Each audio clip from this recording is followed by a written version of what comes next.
शांति। आज 29 जनवरी 2022 की बाबा की साकार मुरली है। मुरली के महावाक्य है, मीठे बच्चे, आत्मा को निरोगी बनाने के लिए रूहानी स्टडी करो और कराओ, रूहानी हॉस्पिटल खोलो। प्रश्न है, कौन सी एक आश रखने से बाकी सब आशाएं स्वतः पूर्ण हो जाती हैं? उत्तर है, सिर्फ बाप को याद कर एवर हेल्दी बनने की आश रखो। ज्ञान योग की आश पूर्ण की तो बाकी सब आशाएं स्वतः पूरी हो जाएगी। बच्चों को कोई भी आदत नहीं रखनी है, ऑलराउंडर बनना है। भल खामियां हर एक में है, परंतु सर्विस जरूर करनी है। गीत है, धीरज धर मनुआ। ओम शांति। बच्चों ने गीत सुना। इस समय सभी आत्माओं को धीरज दिया जाता है। आत्मा में ही मन बुद्धि है। आत्मा ही दुखी होती है, तब बाप को बुलाती है, हे पतित पावन परम पिता परमात्मा आओ। कभी ब्रह्मा विष्णु शंकर को पतित पावन नहीं कहा जाता। जब उन्हों को नहीं कहा जाता तो लक्ष्मी नारायण राम सीता आदि को भी नहीं कहा जा सकता है। पतित पावन तो एक ही है। विष्णु का चित्र तो है ही पावन। वह है विष्णुपुरी के मालिक। विष्णुपुरी स्थापन करने वाला है शिव बाबा। वही इस समय विष्णुपुरी स्थापन कर रहे हैं। वहाँ देवी देवता ही रहते हैं। विष्णु डिनाइस्टी कहे अथवा लक्ष्मी नारायण डिनाइस्टी कहे, बात एक ही है। यह सब पॉइंट्स धारण करने की है। बाप है रूहानी और यह रूहानी स्टडी है, रूहानी सर्जरी है। इसलिए बोर्ड पर नाम भी ऐसा लिखना चाहिए, ब्रह्मा कुमारी रूहानी ईश्वरीय विश्वविद्यालय। रूहानी अक्षर जरूर डालना है। रूहानी हॉस्पिटल भी कह सकते हैं, क्योंकि बाप को अविनाशी सर्जन भी कहते हैं। पतित पावन ज्ञान का सागर भी कहते हैं। वह धीरज दे रहे हैं कि बच्चे, मैं आया हूँ, मैं रूहों को पढ़ाने वाला हूँ।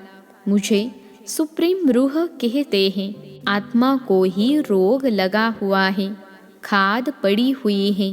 सतयुग में पवित्र आत्माएं हैं, यहाँ अपवित्र आत्माएं हैं। वहाँ है पुण्य आत्माएं, यहाँ है पाप आत्माएं। आत्मा पर ही सारा मदार है। आत्मा को शिक्षा देने वाला है परमात्मा। उनको ही याद करते हैं। सब कुछ उनसे ही मांगा जाता है। कोई दुखी कंगाल होगा तो कहेगा, मेहर करो, कुछ पैसे साहूकार से दिलाओ। पैसा मिल गया तो कहेंगे ईश्वर ने दिया व दिलवाया। कोई कारपेंटर है तो उनको सेठ से मिलेगा। बच्चों को बाप से मिलता है, परंतु नाम ईश्वर का बाला होता है। अब ईश्वर को तो मनुष्य जानते ही नहीं हैं, इसलिए यह सब युक्तियाँ रची जाती हैं। पूछा जाता है, परमपिता परमात्मा से आपका क्या संबंध है? प्रजापिता ब्रह्मा और जगदम्बा से तुम्हारा क्या संबंध है?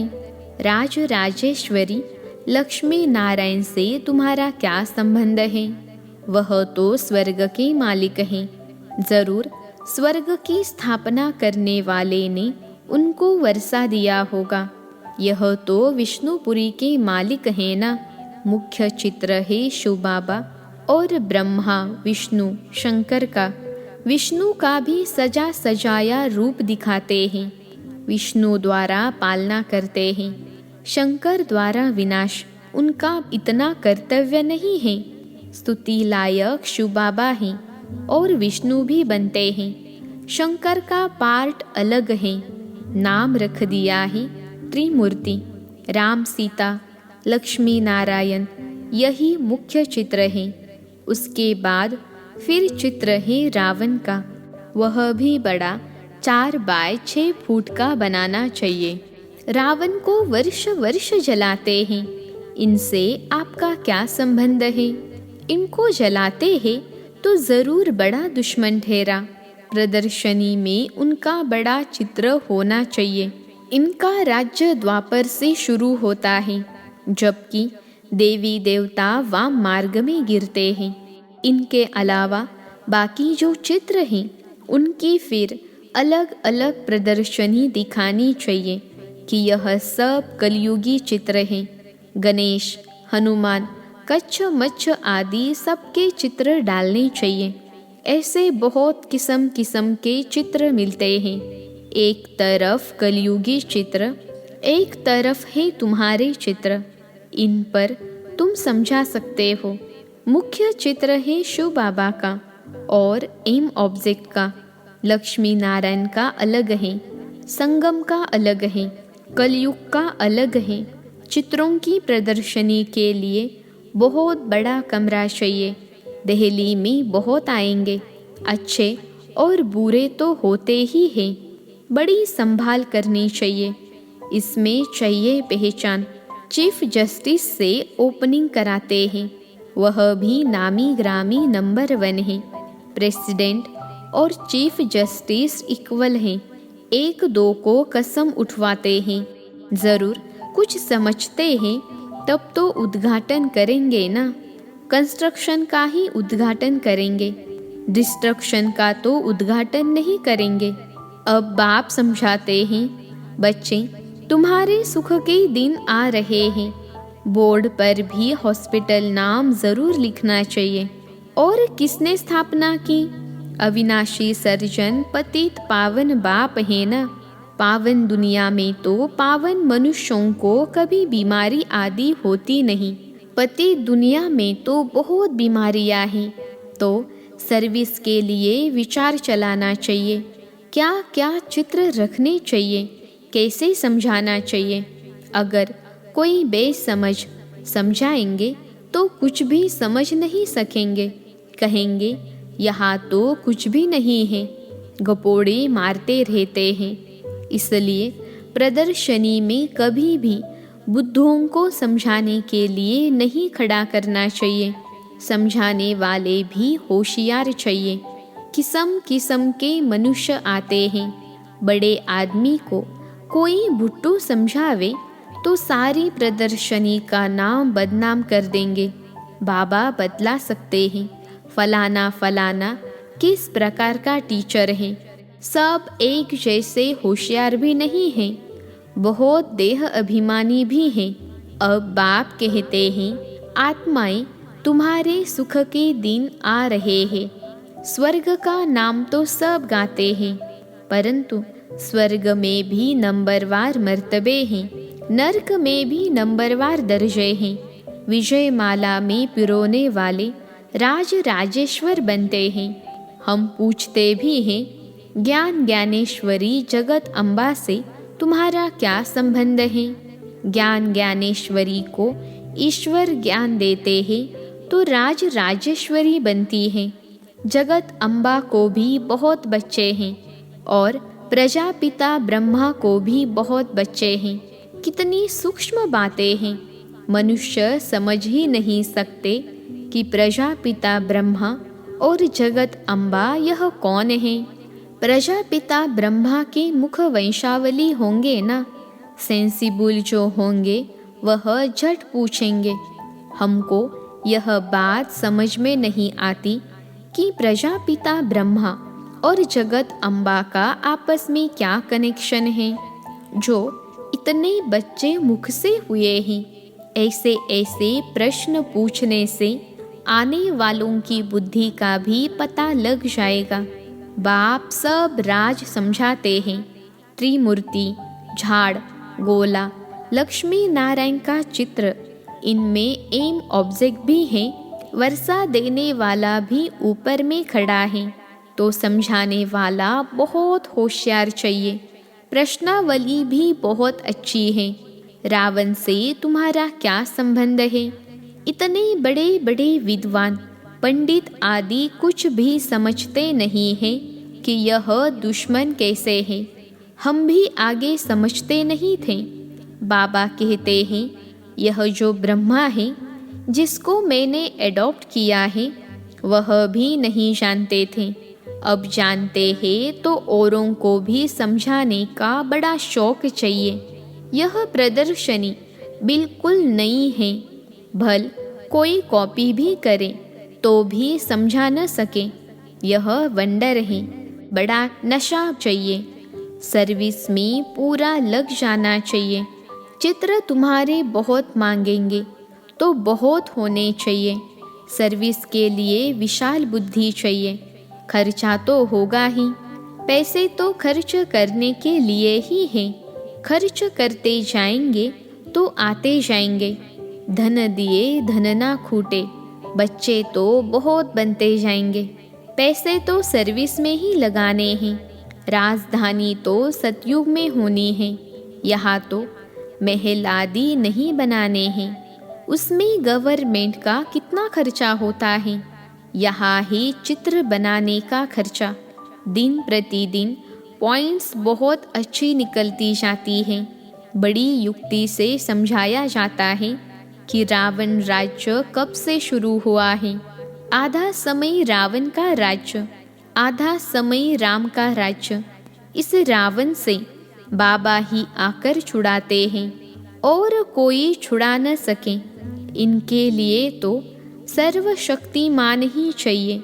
वही माया पर जीत पहना सकते हैं। फिर सतयुग में यह रावण दुश्मन होता ही नहीं। धीरे धीरे तुम्हारा प्रभाव बहुत निकलेगा। फिर बांधेली माताएं, कन्याएं सब छूट जाएगी। समझेंगे यह तो अच्छी बात है। कलंक लगने ही है। कृष्ण पर भी कलंक लगे हैं ना। स्थापना के समय भी भगाने आदि के कलंक लगाए, गालियाँ देते थे। फिर स्वर्ग में भी कलंक लगाए हैं।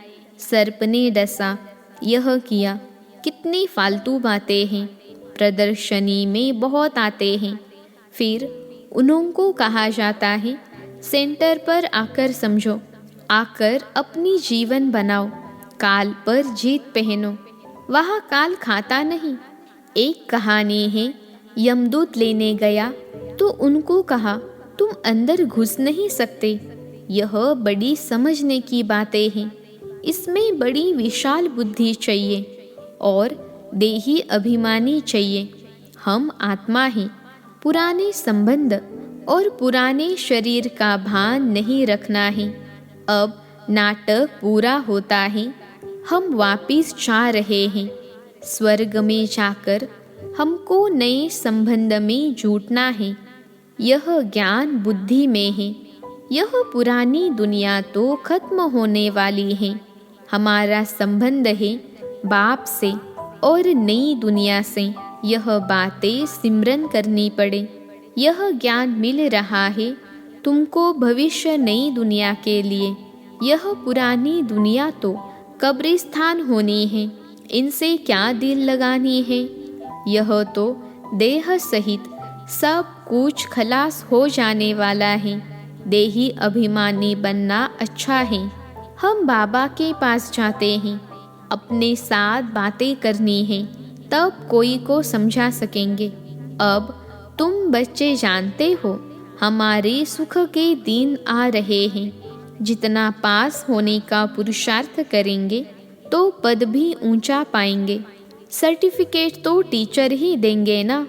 वह जानते हैं इनमें कितनी सच्चाई है, कितना सर्विसेबल है। यह कंस्ट्रक्शन का काम करते हैं, डिस्ट्रक्शन का काम तो नहीं करते हैं। सर्विसेबल ही दिल पर चढ़ते हैं। भल अभी तो परिपूर्ण कोई नहीं है। खामियां तो सब में रहती हैं। परिपूर्ण तो आगे चलकर बनना है। शौक रखना है। मनुष्य की जीवन कैसे बनाए, कांटों को फूल बनाना है। बाप भी कांटे जैसे मनुष्य को फूल बनाते हैं, देवता बनाते हैं। ज्ञान और योग भी चाहिए। बच्चे वृद्धि को पाते रहेंगे, फिर कोई विरोध नहीं करेंगे, सीधे हो जाएंगे। यहाँ कोई डीटी तो है नहीं। हर बात में ध्यान देना पड़ता है। ऑलराउंड बुद्धि चाहिए। सर्विस ठीक रीति से कोई करते हैं व नहीं करते हैं। कोई आराम पसंद तो नहीं है। सारा दिन यह चाहिए वह चाहिए तो नहीं है। इसको कहा जाता है लोभ। कपड़ा अच्छा चाहिए, भोजन अच्छा चाहिए, आशाएं बहुत रहती हैं। वास्तव में यज्ञ से जो मिले सो अच्छा। सन्यासी कभी दूसरी चीज लेते नहीं। समझते हैं आदत अच्छी नहीं है। शिव बाबा के यज्ञ से सब कुछ ठीक मिलता है। फिर भी कुछ आश रहती है। पहले ज्ञान योग की आश तो पूर्ण करो। वह आशाएं तो जन्म जन्मांतर रखते आए। अब तो बाबा को याद करने से हम एवर हेल्दी बनेंगे, यह आश रखनी है। तो यह ज़रूर लिखना है कि यह रूहानी हॉस्पिटल है, जिससे मनुष्य समझे कि यह हॉस्पिटल व कॉलेज भी है। बाबा ने मकान भी हॉस्पिटल और कॉलेज के ढंग से बनवाया है। कॉलेजों में कोई श्रृंगार नहीं होता है, सिंपल होता है। अच्छा, मीठे मीठे सिखिलते बच्चों प्रति माता पिता बाप दादा का याद प्यार और गुड मॉर्निंग। रूहानी बाप की रूहानी बच्चों को नमस्ते। हम रूहानी बच्चों की रूहानी माता पिता बाप दादा को याद प्यार, गुड मॉर्निंग और नमस्ते बाबा नमस्ते। धारणा के लिए मुख्य सार। पहली पॉइंट है आराम पसंद नहीं बनना है। सर्विस का बहुत बहुत शौक रखना है। सर्विस में ही पैसे खर्च करने हैं। मनुष्यों के जीवन कांटे से फूल बनानी है। दूसरी पॉइंट है सदैव कंस्ट्रक्शन का काम ही करना है, डिस्ट्रक्शन का नहीं। अपने आप से बातें करनी है। हम कहाँ जा रहे हैं, क्या बन रहे हैं। आज का वरदान है शक्तिशाली याद द्वारा परिवर्तन।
ये भी है प्यार है तो जहान है, जान है। प्यार नहीं तो बेजान बेजहान है। प्यार मिला अर्थात जहान मिला। दुनिया एक बूंद की प्यासी है और आप बच्चों का यह प्रभु प्यार प्रॉपर्टी है। इसी प्रभु प्यार से पलते हो अर्थात ब्राह्मण जीवन में आगे बढ़ते हो तो सदा प्यार के सागर में लवलीन रहो। अच्छा, ओम शांति।